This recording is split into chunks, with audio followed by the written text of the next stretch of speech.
Welcome to the inside story on the urinary system. Our urinary system performs several functions that are critically important for maintaining life. It regulates the concentration of salt within our body fluids, eliminates our metabolic waste products, and reabsorbs substances that we can't afford to lose, like water and salt. Eve, I've been thinking. Oh? Yes, that's right, thinking.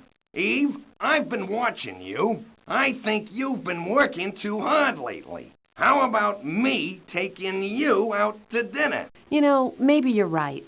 Let's go out and paint the town like we used to. Are you ready? I'm way ahead of you, Eve. And away we go. And while we're there, Yes? you can show them your urinary system. One of these days, Eve, one of these days. If you click on the picture, you can see how Adam's urinary system works after he gives it some liquid encouragement. Bang, zoom, right to the moon.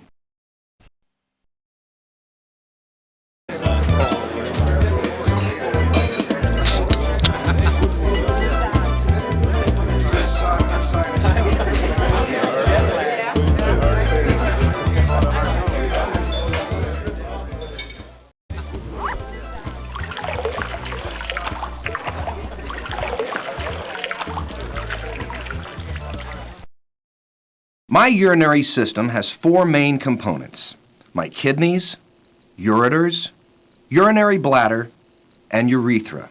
Urine, a liquid waste product, is formed in my kidneys. From there it moves through my ureters and into my bladder, where it's stored. When my bladder gets full, I empty it by urinating, which is passing the urine out through my urethra.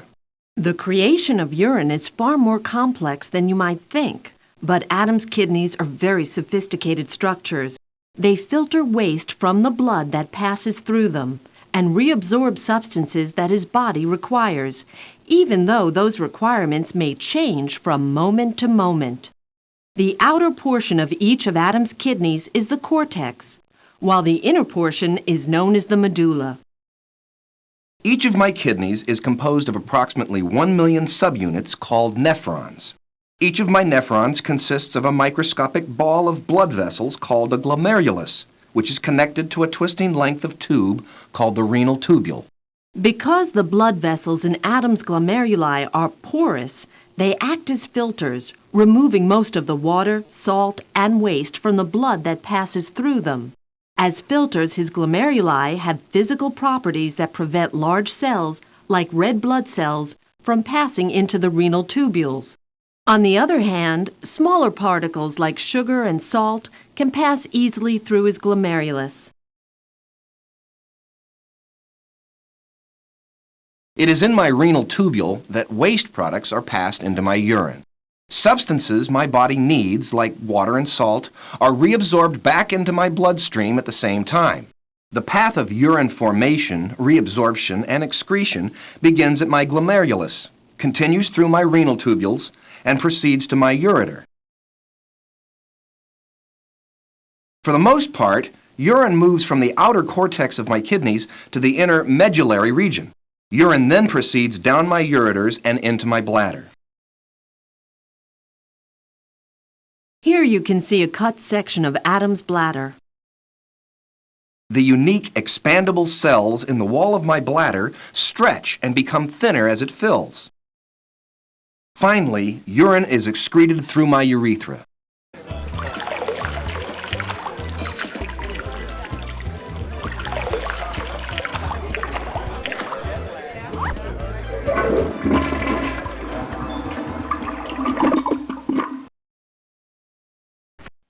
Hey, I gotta tell you, I get no respect at all. What's the matter now? What's the matter, she says.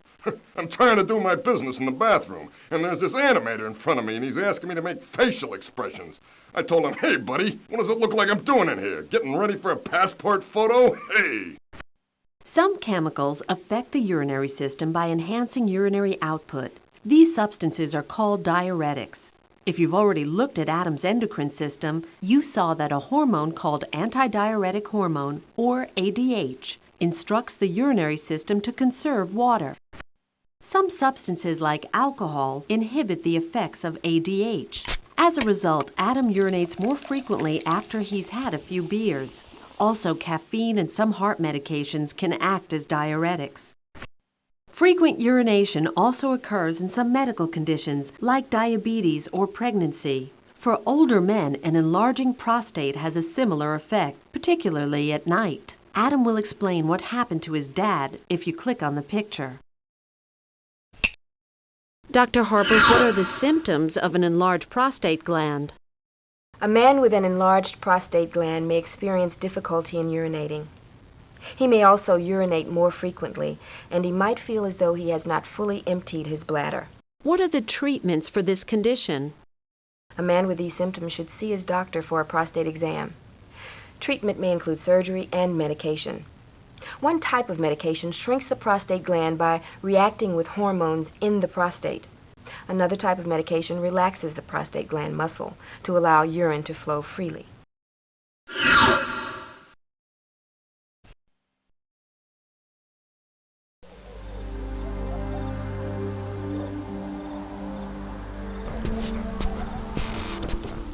My dad had to get up quite a few times during the night when he was visiting recently.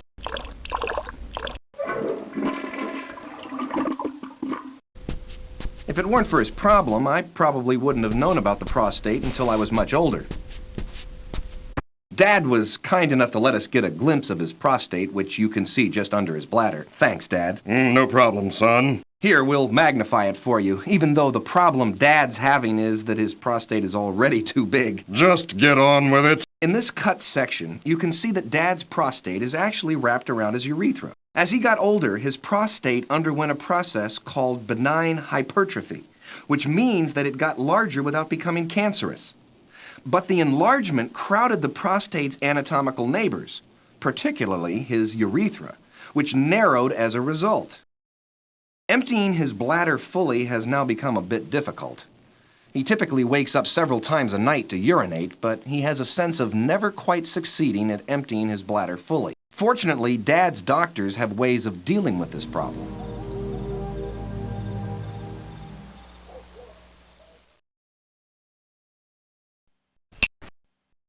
Thanks a lot, Dad. No problem, son. It should be obvious that our urinary systems do a wonderful job for us, but they aren't completely maintenance-free. In fact, Adam had some kidney stones recently, as you can see by clicking on the picture.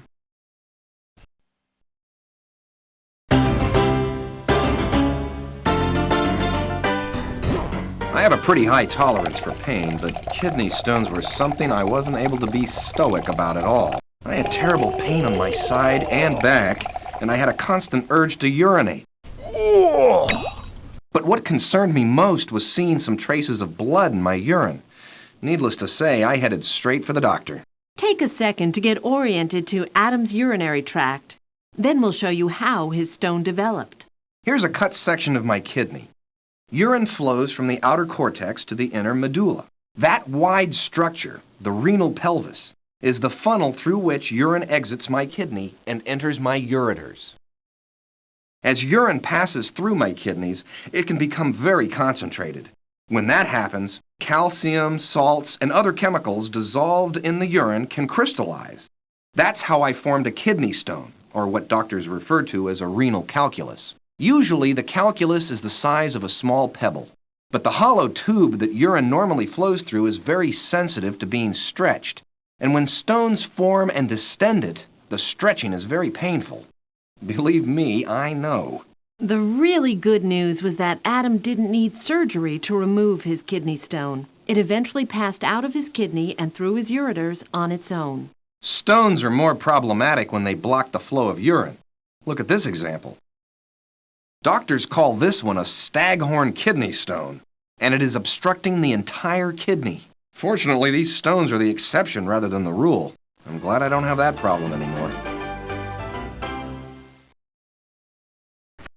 Adam, thanks for taking me out tonight. I had a very nice time. It was my pleasure. I had a great time, too. But there is one thing I would do differently next time. What's that? Hey, if I ever meet an animator in the restroom again, I'm going to a place where I can find a little privacy. Sheesh.